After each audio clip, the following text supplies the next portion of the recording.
Hello everyone, स्वागत है आपका आपके यूट्यूब चैनल एम रेलवे में। आज हम मुगल एम्पायर के बारे में पढ़ेंगे। चलिए हमारा लेक्चर स्टार्ट करते हैं।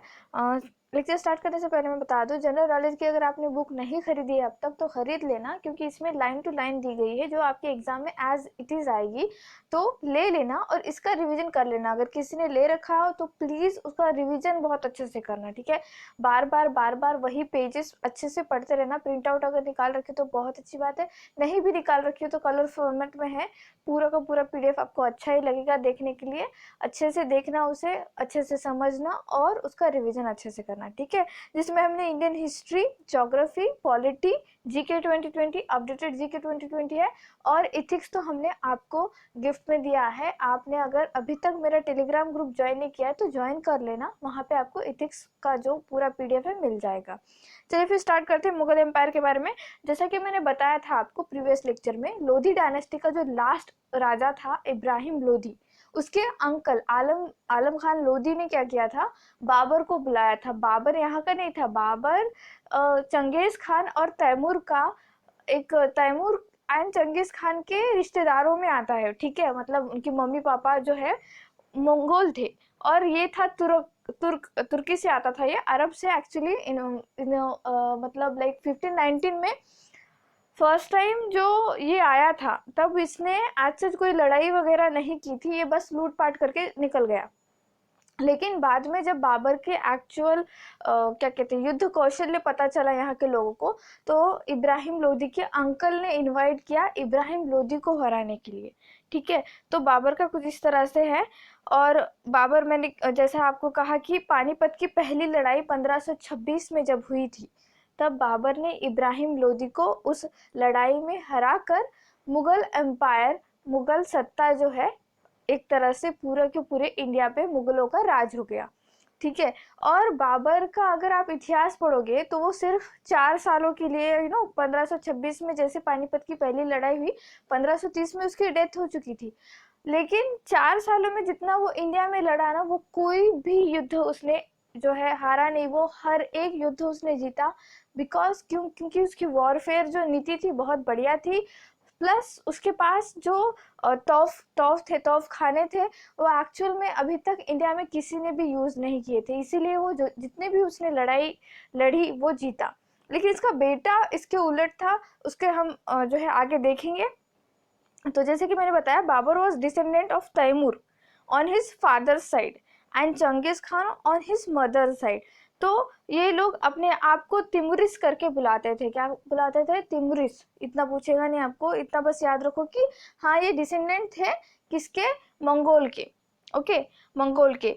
और on the death of his father Umar Shaikh Mirza, Babur inherited the ancestral kingdom of Fergana in 1494।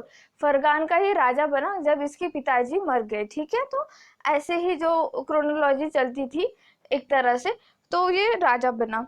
और इसने 5 टाइम, मैंने जैसे कि पहले बता रखा है, 1519 में भी आया था ये, 5 टाइम इंडिया को विजिट किया था, 5 टाइम्स इंडिया को विजिट किया था।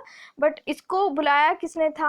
आलम खान लोधी, इब्राहिम लोधी का अंकल, और दौलत खान लोधी। ये कौन था? पंजाब का जो पंजाब का राजा, काइंड ऑफ प्रोविंस जो होते थे उसका राजा था ये।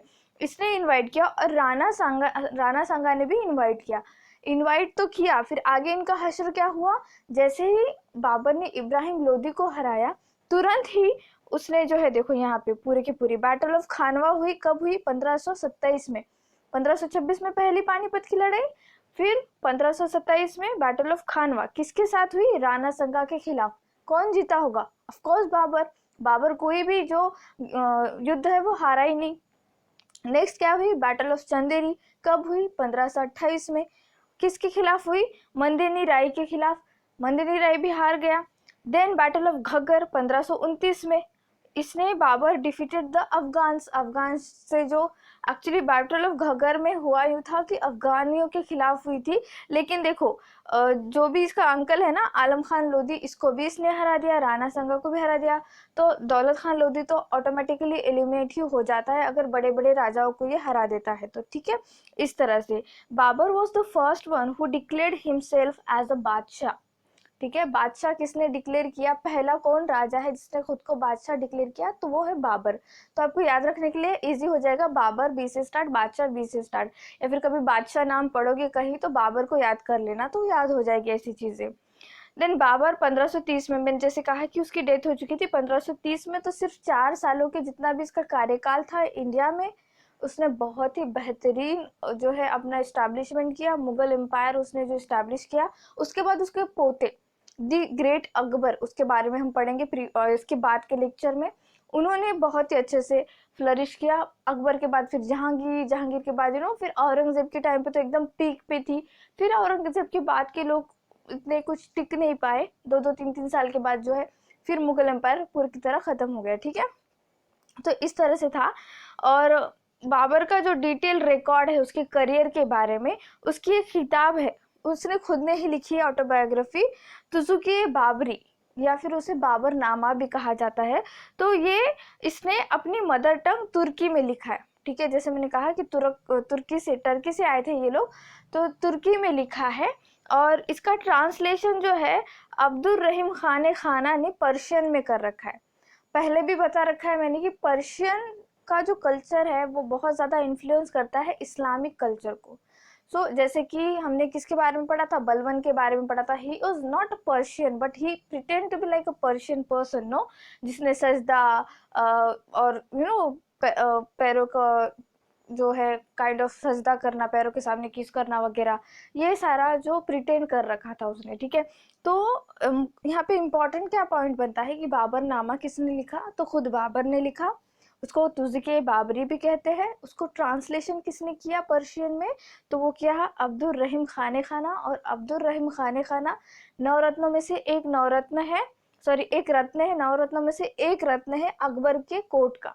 तो ये भी पढ़ेंगे हम, नवरत्न पूरे उसके नाम आपको याद करने हैं, ठीक है बच्चों। नेक्स्ट आता है हुमायूं।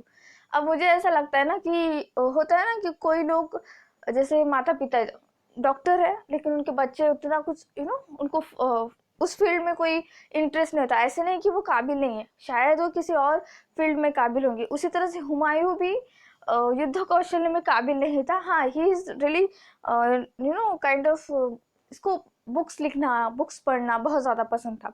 और इसकी डेथ भी कैसे हुई थी, जब ये लाइब्रेरी में था, तो लाइब्रेरी की ऐसी सीढ़ियाँ थी, ऐसे ऊपर ऐसे गोल गोल वाली सीढ़ियाँ नहीं होती है, तो पढ़ते पढ़ते वो अचानक से इसका पैर ऐसे फिसला और फिर वो धड़ाम से गिर के मर गया। बहुत अच्छी, बहुत बड़ी लाइब्रेरी थी, इसकी खुद की बनाई हुई लाइब्रेरी थी।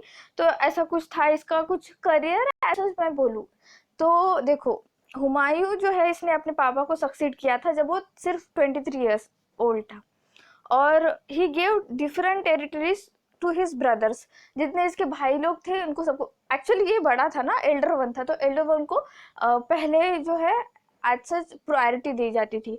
तो जिसको प्रायोरिटी दी गई तो वो अपनी अपनी जो जमीनें हैं बांट के दे देगा अपने भाइयों को, और जो राजा है वही रहेगा, ठीक है। इस तरह से हुमायूं दिल्ली को कैपिटल बनाया था इसने, ठीक है। हुमायूं ने दिल्ली को एज अ कैपिटल बनाया। He built a new city Dinpanah. 100% question बनता है कि दीनपना किसने बनाया। और हाँ, एक क्वेश्चन बनता है हुमायूं टोम के बारे में भी एक क्वेश्चन बनता है।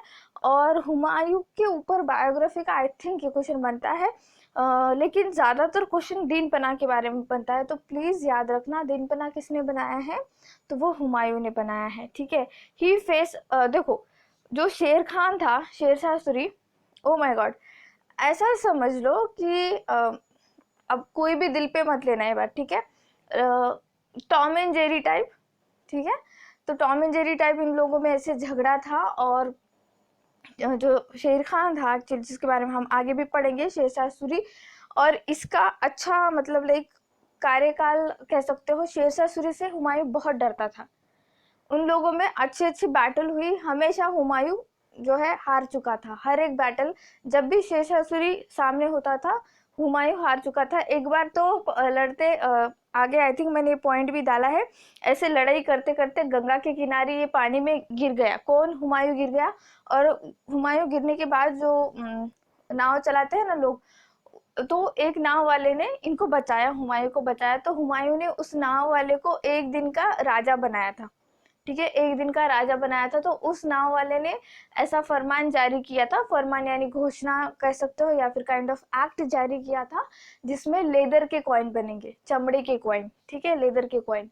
तो ये भी एक स्टोरी है, आई थिंक मैंने इसमें पॉइंट आउट कर रखी है वो। ठीक है, तो देखो, the battle of Chausa near Buxar, हाँ, द बैटल ऑफ चौसा में हुआ था near Buxar on the bank of Ganga इन 1539।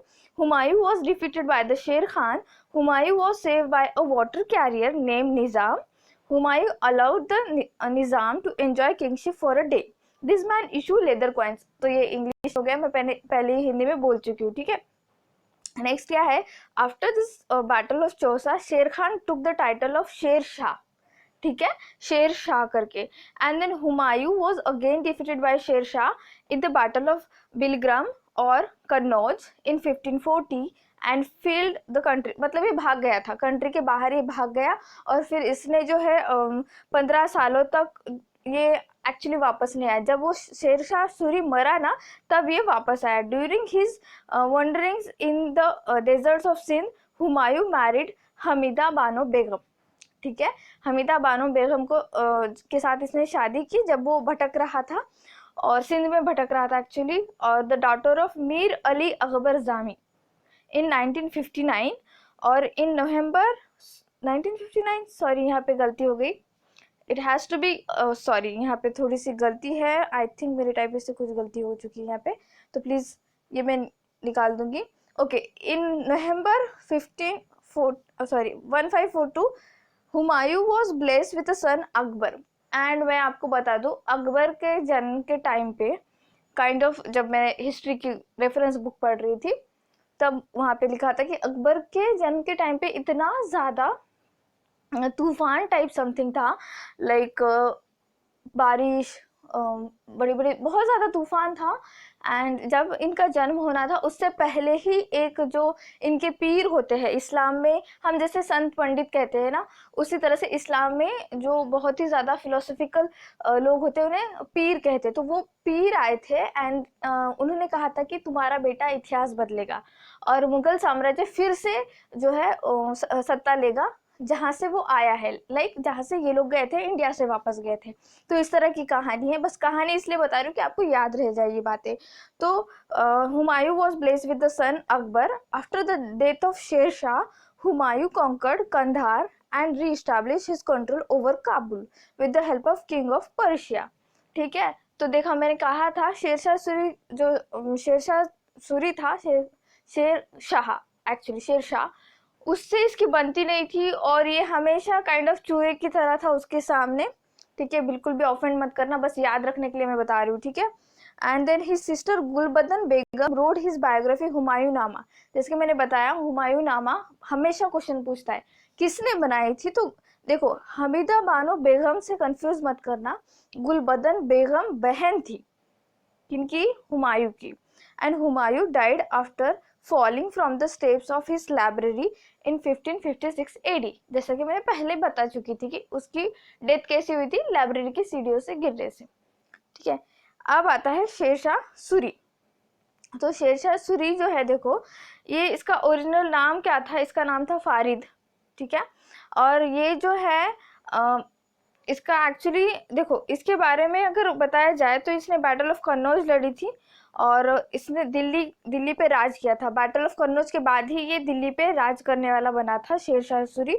और एंड ही एक्चुअली इसने क्या किया था, देखो फोर्ट बनाया था कालिंजार करके in Bundelkhand UP. The fort was captured but Sher Khan was killed by the explosion of gunpowder. ठीक है, और एक्चुअली इसकी डेथ ऐसी हुई थी कि गन पाउडर की वजह से, एक्सप्लोजन ऑफ गन पाउडर। अब गन पाउडर किसने इंट्रोड्यूस किया था अगर आपको पूछा जाए तो पहले बाबर ने इंट्रोड्यूस किया था ये। ठीक है, बाबर ने इंट्रोड्यूस किया था। After Sher Shah death his son Islam Shah को थ्रोन मिल गया, मतलब गद्दी पे वो बैठा। और Islam Shah was succeeded by his 12-year-old son Firoz Shah who was killed by Adil Shah, maternal uncle of Firoz Shah. मतलब फितरत में ही है हमारे कि कोई ना कोई अपने ही घर के लोगों को मारे, अपने ही काइंड ऑफ पैर खींचना टाइप, जैसे कि इब्राहिम लोदी के टाइम पे हमने देखा। तो इस तरह से Firoz Shah, and he constructed the old fort Purana Qila of Delhi. तो ये 100% क्वेश्चन बनता है किसने कंस्ट्रक्ट किया है, तो ये याद रखना पुराना किला किसने कंस्ट्रक्ट किया है, तो फिरोज शाह ने कंस्ट्रक्ट किया है। ओके, यहाँ पे ही था, यहाँ तक ही था शेरशाह सूरी के बारे में। ऐसे कुछ नहीं, बस इतना याद रखना शेरशाह सूरी ने हुमायूं को हर बैटल में हरा रखा है, उसके मरने के बाद ही हुमायूं वापस आया है। अब हम पढ़ते हैं अकबर के बारे में अगले क्लास में, और अकबर के बारे में आप पढ़ोगे तो आपको सच में लगेगा कि उसे द ग्रेट अकबर क्यों कहा जाता है, जैसे द ग्रेट अलेक्जेंडर कहा जाता है। अलेक्जेंडर को क्योंकि उसने जितनी भी युद्ध लड़े वो जीता, उसकी युद्ध शैली बहुत बढ़िया थी, वो जनरस था, and you know kind of जितना भी उसने कॉन्कर किया इतनी छोटी लाइफ में, वो उतना करना पॉसिबल ही नहीं था उस टाइम पे, उन जितने भी उसके लोग थे आसपास के, इसलिए the Akbar great, the great Alexander ऐसे कहा जाता है। ओके, चलिए फिर आज के लिए थैंक यू। काफ़ी इतना रिवीजन ज़्यादा कीजिए, ठीक है। किसकी भी एग्जाम अभी 5 जैन को है, तो आप क्या करना, पीडीएफ जो है बाय कर लेना, अगर ऑलरेडी बाय कर चुके हो तो उसका रिवीजन बहुत करना, ठीक है। रिवीजन बहुत करना, मैथमेटिक्स रीजनिंग की है, अगर बहुत ज़्यादा जीके का रिवीजन हो चुका है तो मैं आपको बोलूँगी कि मैथमेटिक्स अच्छे से करना है, रीजनिंग अच्छे से करना है। रीजनिंग तो कर लोगी, मैथ्स के फॉर्मूले वगैरह अच्छे से देख के जाना है, ठीक है। Thank you.